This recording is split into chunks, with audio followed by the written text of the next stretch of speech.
Hi, and welcome to another episode of Conversation with a Chef.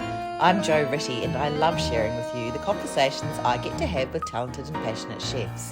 It's the backstory, if you will, to the food they're putting up.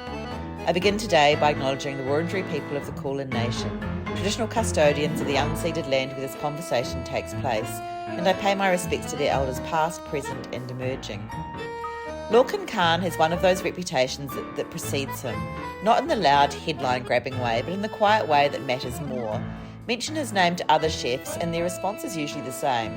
He's such a lovely guy. Kan, now head chef at Etta in Brunswick East, carries that reputation with the same understated composure he brings to food. Born in Donegal to an Irish-Malaysian family and in Melbourne since he was 1, Kan grew up resisting his dad's Malaysian cooking. Hot dogs seemed more appealing at the time, before circling back to it as comfort food. His path has been anything but linear.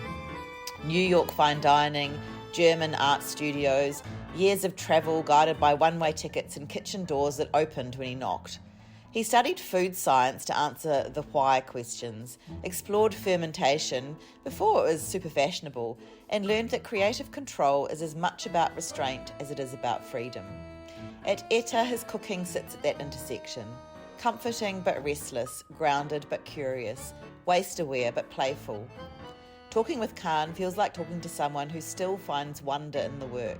He's calm, thoughtful, and very much the real deal. Hello. Hi. Nice to finally get to sit down with you, Lorcan, because I have been wanting to talk to you for quite a long time. Your name is out there everywhere as another one of the nice guys in the industry. I just spoke to Kyle Nickel the other day, and I think he's one of the nice guys, and he just spoke volumes about you. So it's always nice, I think, to me, to know that there's a community of great people out there in hospitality. Yeah, thank you. That's so nice. That's such a nice thing to say. Yeah, it's good to know that there's a positive, sentiment behind myself. Yeah. But yeah, it's quite it's a great community. There's a lot of nice people out there. And there's already a bit out about your, bio and that kind of thing. But I wanted to maybe start at the very beginning. Coming from an Irish-Malaysian background and household, do you have early memories of food? Yeah, absolutely. My dad cooked a lot of Malaysian food growing up, and I actually really didn't like eating it when I was younger. I just really wanted to eat like hot dogs and stuff like that. But I think growing up with it, you sort of want what everyone else is having, but then over time I eventually grew to appreciate and sort of really like those things, and that's probably what I go to for comfort eating now, is like sort of Malaysian stuff, and Yeah. And you were very small, 1, when you came to Melbourne? Yeah, so I was born in Donegal and then moved to Australia in 1989 when I was 1 year old. Yeah. So, pretty young. That's right. And really grew up here until your 20s before you travelled overseas. Yeah, so I spent, till I was 24, and then, went overseas and then was overseas for about 8 years and then came back about 3 years ago, I think, if I'm remembering that correctly. Yeah. Is it important, do you think, for chefs to go overseas as part of their growth? Yeah, absolutely. I think with the industry itself, it's so suited to travel and, coming to a new city. That's a lot of how I travelled, was just going to restaurants and working there and sort of connecting or experiencing the city through what the chefs would recommend.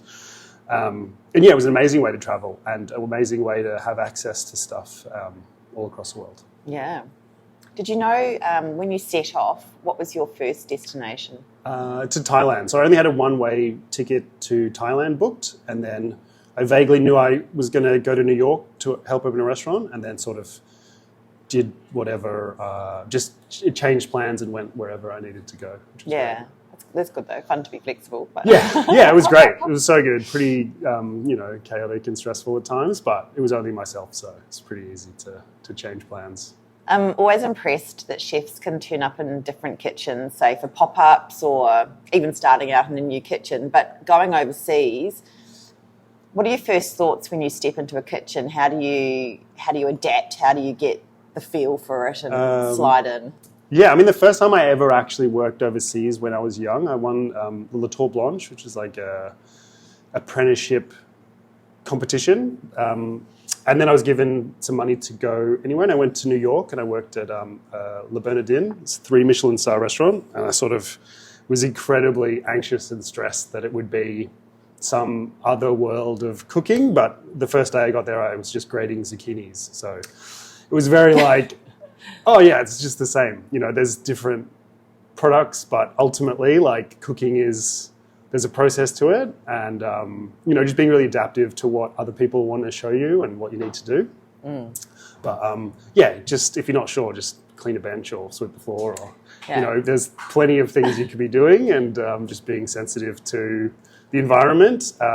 Yeah, you know, everyone needs help. It's a tough job, so loads to do. Were the teams welcoming in those kitchens? Yeah, absolutely. Everyone was. I don't think I ever really faced a difficult kitchen, and everyone was super nice, and, you know, it's novel being the only Australian person in the room, you know, sometimes, which is nice. But yeah, every kitchen, I think, you know, chefs have a really selfless quality, so they want to sort of make people feel welcome, and, you know, they're providing food, so they also like to provide space for people, which is nice. Yeah, I think that is really great. And I think perhaps that's a shift, because it feels like I've spoken to some older chefs who found some of those kitchens very competitive and unhelpful. So it's good if things have moved on from there. Yeah, absolutely. There's definitely like a time that I think missed out on in a good way. Like, I think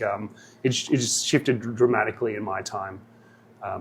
As to what a kitchen should be and can be, And did you spend some time in Germany, in a German kitchen? Yeah, so I know. Well, I moved to Germany, and I tried to, I had a studio, and I tried to paint, and I actually stopped cooking for 4 years, you know, exploring my other pursuits. Yeah. What's your medium? It was like painting, but I think, you know, the conclusion from that time was I could, you know, I'd try to paint for 2 hours, and that would be really challenging and unsuccessful, but I could cook for, you know, 14 hours a day, and then at the end of it, still be engaged in it and think about it and take it home. Whether that's just through having the ability to cook things in your mind, whereas, Because where did the art come from? Is that something you'd study, or you self-taught? It was sort of like the two paths that I went down. It was either like to study fine arts or to just do food. But I think food sort of always was a massive part of my life. And yeah, I just sort of really liked working, I think. I think like as a child of immigrants, like work ethic and, you know, working a lot is just sort of something you do. So it was nice to just sort of jump into a job. I think I wanted to work when I was like 14 years old, so... Oh my God, that's amazing. Yeah. And I want to come back to that. I was just on a different tangent in my mind, because I was thinking about maybe we're harder on ourselves on some of those other things. I know, so I did a PhD in a really useful topic, useless topic, which was medieval French literature. It does not help the world, but I loved it. But I'd had a year in France, and this is in the 90s. And so when I came back, I naively, in Christchurch, New Zealand, set up a catering company where I went into people's houses and cooked dinner. No training, nothing. Yeah. Just wanted to share the amazing time I'd had in France, and just some of those little simple things with food. And it was relatively successful for the 3 times that I did it, I think. But anyway, but I found like I would get really bogged down with the study side of things, which is probably, it's my thing, is writing and studying and everything. But I'd get so bogged down in it. And then I'd go and cook dinner for people, and there was that immediate success of happiness and just the simplicity of putting food on a plate and people enjoying it and having a nice time together. There's something so rewarding about that. Absolutely. Like, the comparison between art and food is when you make art, it sits in the room with you, and there's a physical presence, whereas food, it's like this moment that you're creating, and once it's eaten, it's gone, and people's thoughts and feelings about it change over time, and people can say they had an amazing experience but not actually remember anything they've eaten. It's like, that experience, although food is important in it, there's so many other things that add to it, and so many times people are paying attention to stuff that you sort of aren't even thinking about. Yeah. Now to go back to what you were saying before, that you were in the kitchen or wanting to work at the age of 14, I did read that you always knew you wanted to be a chef, and that's often a question I ask. I think that's what a glorious thing, because then you just don't have to think about anything else, although you did have your two prongs of art as well. Yeah. When you were thinking, I'm going to be a chef, can you remember what that looked like for you? What were you imagining? I just remember, probably like 7 or so. It was just like asking people, like, how did they know what they wanted to do? And it was just, I think a lot of it comes from like seeing my dad cook food at home and just sort of like all of the family coming together. And yeah, I think there's something really nice about that eating experience. And it's just really interesting, I think, like the process of cooking. There's so much to learn. It's like so skill-based. Like you could cook for 50 years and still have so much to learn. So it's sort of like just a really interesting, incredibly deep, field that has loads to it. Just really enjoyed it. It was just such a nice thing to do. I think it's so different to compared to studying or writing or analytical stuff. It's very hands-on, and you can see how you can improve. Like every time you cook something, it gets better and better each time. So that was sort of a nice thing to it, I think. And you have done study in writing as well. So yeah. Food science degree. And you strike me as someone that needs to be constantly challenged. Is that you? What's that about? What's that about? I like to do things. The food science thing is just sort of, I think I always was interested in it. I think, when you're asking questions as a young chef, like, why do we do this? And chefs are like, you just do it. And that's it. There's no reason. And now sort of when we talk in the kitchen, it's like, well, why do we do this? And you're like, we do this because it absorbs heat this way, or, the difference between boiling something and frying something, and like talking about the molecular level of the cell structure of things like that. And that information is just so helpful to teach people, and also to like really help them understand why we're doing these processes. And it's always there. Like the science is not there. It's like, yes. It's happening. And then once you sort of, become aware of it, it's just another depth to the learning. Like, you can learn kitchens and professional food service and fine dining, and you can learn about agriculture and how the produce is grown. But then there's also this other avenue of like what's actually happening as it's cooking. And when you've been cooking for 20 years, learning about that, it's like it just opens a new appreciation to it, and just I feel like it makes me better at it, I think, maybe. Yeah, well, I think surely that that chefs have a much better understanding of why things work out and ingredients and how they all come together anyway, I would say, than home cooks. And I think in this day and age, people have become a little bit not fearful of food, but perhaps fearful of cooking, because they don't want to ruin things, and they've seen all these great examples of things, but perhaps it is about that education and knowing why as you say, what happens when things are absorbed at that temperature, or why two ingredients go well together, or why the acid, salty, sweet, whatever, why that works. Yeah, I think it's a nice way to help people look at it, especially in like food pairing or flavor pairing sort of things. Like, there's a reason there's classic dishes, and those pairings, there's science behind them, and it just helps you. I think in experiencing this later on, it's like, oh yeah, of course these two things pair together. We've had it a million times, and then you're sort of looking at it and you can see how it connects to other things. And I mean, that kind of food science knowledge must really come into play with fermentation as well. Yeah, it's sort of a reason why I got into it. Like, we were doing a lot of fermentation in the UK when I was working there, but it was some pretty like rogue, booky stuff, to say the least. And I think it was like, this is great, we're doing it, obviously we feel it's safe, but what is actually happening, and how do we control this, and how do we have a consistent product? And we can do fermentation, but how do we do it in a precise, controlled way that has a consistent outcome? And I think that's what's so helpful for these food science things. It's like we can, even making charcuterie, like we can do all this sort of stuff, but it's just so much more. I feel so much more comfortable to be like, I'm happy to serve this because I understand what the limits are with this sort of food. Yeah. But yeah. That's right. When I was in Christchurch, I used to listen to the university radio show, and the two breakfast show hosts had a segment called Can We Soda Stream It? And they would just, obviously, as the name says, try soda streaming everything. So probably it's quite good to realise maybe, can you ferment everything? It's like,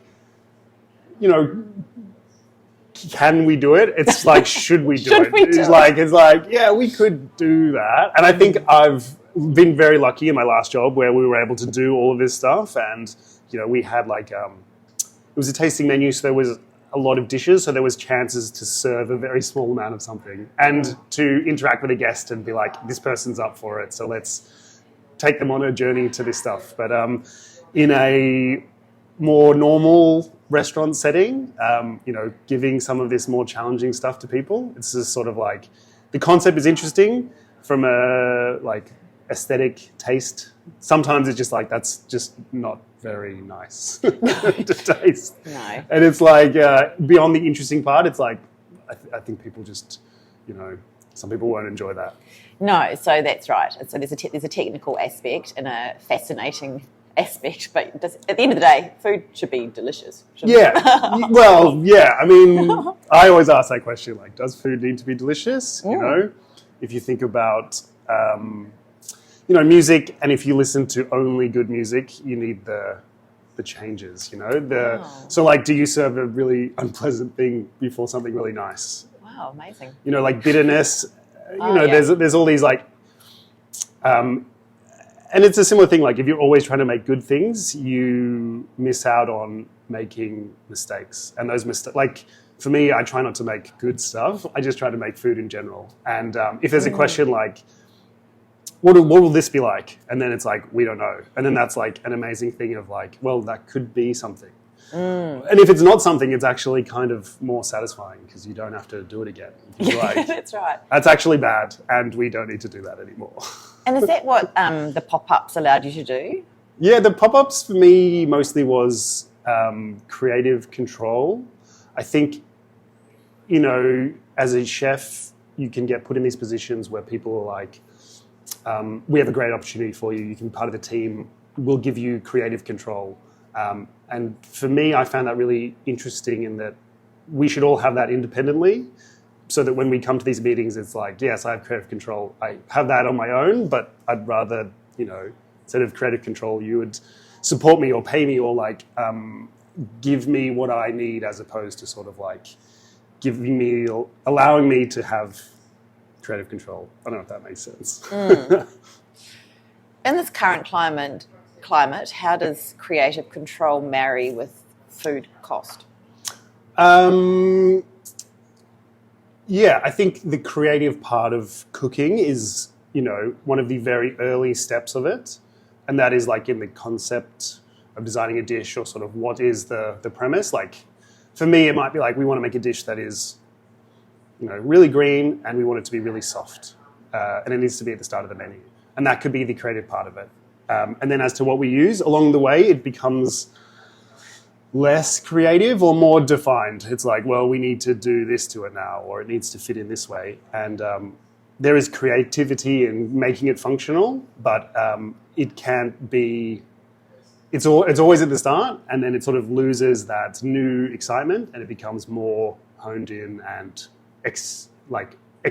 towards execution. I feel like the creative part is... it meets the financial part, is it labor effective? With our limited time, what do we want to be doing in the kitchen? Do we want to be, picking crab? Do we want to do that? And I don't really want to do that. Right. Yeah. So, what other things can we do? What if we just blend the crab up? And, I think there's creativity in solving financial problems, and I think that's a big part of what's happening now with the cost of everything going up. But it's just a challenge and a constraint that will breed amazing dishes, I think, that will be super unique to the time we're in. Yeah, and you're very waste conscious as well. So feel like you have to be creative to factor that in as well. Yeah, absolutely. Like, I think with this sort of like big tallow trend that's happening, and we actually have like a beef fat butter that we're making at the moment. If you're buying something that costs, 50% or 40% more than it used to, and you're throwing away a portion of it, how do we throw that away? How do we completely value the whole thing? And I think that's something that sort of happened before the financial struggles that we're facing. And I always sort of tell my chefs it's like a diamond. Like, a diamond is valued by how many edges it can be shaved off and how beautiful it can be. But how can we value the diamond without having to cut any of it away? Or how can we value its irregular shape and appreciate all parts of it, and not just, strip it of its,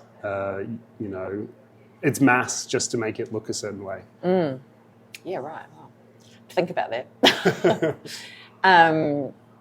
So your menu now, have you leapt into spring, or are you in an in-between stage?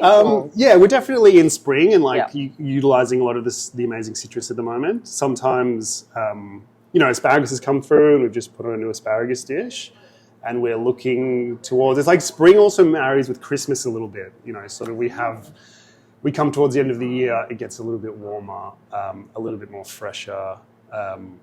People are more up for things, I guess. So, more seafood and more things that can, people are more excited at this time of year, and they're sort of open to more things. So we're trying to get a few special things on the menu. Is it a secret? Is it a secret? I think it's a mystery to myself as well. Oh, cool. It changes dramatically. You'll be working really hard on something, and then one day you're like, nah, we're going to do this. And then it's kind of nice that it can change, and the team here is up for it as well. So do you have lots of notebooks, or is it in your phone? Yeah, I have a lot of notebooks. I have notebooks, but I actually have 2 at the moment, which is kind of annoying because I keep forgetting which is in which notebook. So Yeah. But a lot of it's like a hook, I guess. Like, this is the dish that I want. Like, with the current beef dish, it's like, I want to cook a curry into butter, and then I want to set it. And I'm not sure how that is. Instead of using like coconut milk, like the butter is the coconut milk. And that itself would be enough of an idea, really. And then whether it goes on to vegetables or beef or, it's very process driven. Like, how do we utilize the team as well? Like, yeah, more often than not, it's like, can we achieve it is the biggest thing that stops or starts stuff, I guess. And as head chef, what does it mean for you to be a good leader? To be a good leader, I think it's a lot about like really understanding why they're there, why they're in the kitchen, and sort of like really trying to share what's good for me. Like, what's allowed me to cook for as long as I have? What do I find interesting and engaging? And I think a lot of it is like drawing attention to what's happening to the food as it's cooking. If you're cooking something, like even if it's just like grilling, asparagus on a little bit, it's just like really going like this, the way this is cooked is perfect right now. Like, and, we instill, if everything can be like this, if we can, cut things perfectly, if we can do all of this stuff, there's like a calming effect this has. I like people to be able to work here, and the end of it, just sort of, go home and not have to worry about work because we've achieved it. And I think like that's what's really important, is just trying to make a really positive attitude, positive atmosphere that has a lot of people like questioning and being engaged in what we're doing. Yeah, it's good. Good team. Now, without sounding creepy, I did see when I Googled you that you've got 66 days until you get married. Yes. Congratulations. Thank you. In advance. How do you go about thinking about the food for your wedding? Yeah. Special day, big food moment. I think I'm a bit hands off in that regard, a little bit. Like, I just trust that they'll do something nice, and there's a lot of other things, non-food related, that I would like to put myself into that day. Yeah, like getting married. Like getting married and saying a really good husband, speech. And Yeah. I'm actually making the cake for the wedding, so Amazing. I've maybe dug myself a little bit of a hole. But no, I think when I eat, or what I like to eat, is sort of very, very open to what people have. I'm not too controlling in that regard. I do that enough at my job. Yeah, so you're able to sit back and enjoy it and not critique it or think I would have done this. Or... Yeah, absolutely. I always say it's similar to like when you learn to drive a car and you get into a car, you wouldn't tell an Uber driver how you think they should drive a car. You just sort of, a lot of people be like, how was that food? I'm like, I don't think I really am engaging in a way that, it was food, and it was completely, perfectly fine for it. I think I struggle when people are really critical of food, and I'm like, that guy's probably by himself and we're in the middle of a country town. Like, I don't, this isn't the place for that sort of harsh criticism. Like, it was bad, but also, a lot of things it was fine, I think anyone that spends time to cook for me, and I'm not cooking for myself, I try to like be grateful and appreciative of that. Yeah. Are your friends nerved? Do your friends cook for you? Yeah. Well, I try to cook for everyone a lot. Yeah. I think, I think it's such a nice thing in this economy, just to have a bunch of people over and cook food all together. Wow. So you still obviously find it a joyous thing to do. Yeah, absolutely. It's less complicated in what I do now that I'm the head chef, or a head chef, sorry. Yeah. Yeah, we try to make it pretty chill. My partner's pretty good at making me do less. That's good. Yeah. Well, it's important to have a balance, and so you don't think about food 24/7. I think I can find myself thinking about food quite often.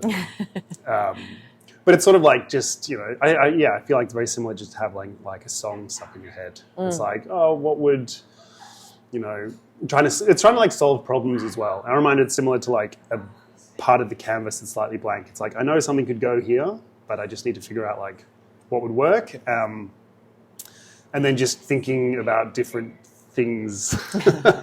But I could easily just sort of keep myself occupied by that. It's, I don't know. It's kind of interesting that it's always in there. Yeah. Wow.